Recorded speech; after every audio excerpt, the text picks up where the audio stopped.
Hey guys, welcome back po sa ating YouTube channel. Ngayon naman sa video natin ay i-share ko naman sa inyo guys yung gagawin natin ngayon. Ang gagawin natin ngayon guys ay magpapalit tayo ng PVC ball bulb na 1/2 dun sa ating hose na ginagamit natin palagi sa pagdidilig ng ating mga tanim dito sa ating bakuran.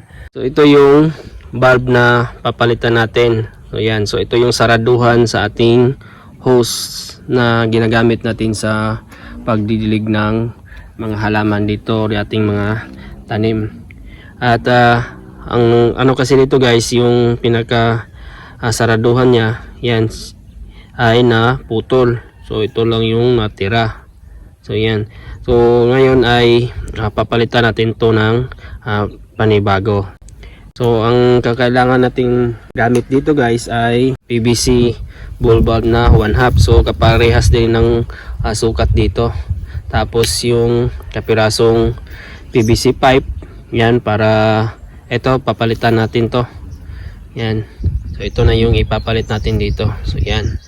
Tapos ano guys, yung solvent. Yan. So ito. Yan. Tapos lagari.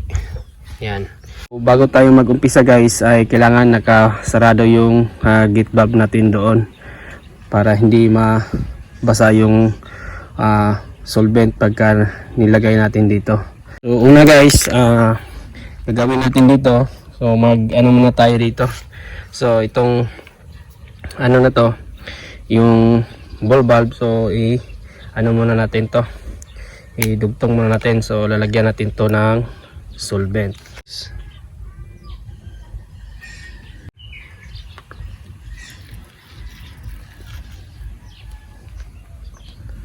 Tapos idugtong na natin. Ayan.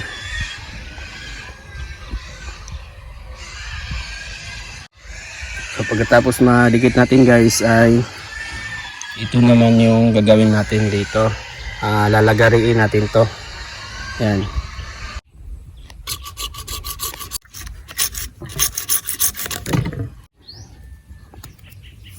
So kailangan tuyo yung ano dito, yung lalagyan natin ng solvent, kasi pag hindi tuyo to guys, ang pagka nilagyan natin ng solvent yan ay titigas agad yung solvent at hindi didikit. So lagyan naman natin ng solvent to. Yan.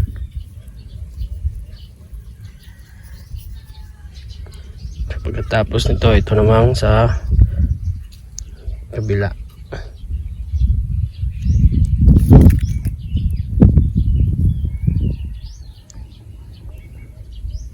Ayan. So tapos idugtong na natin.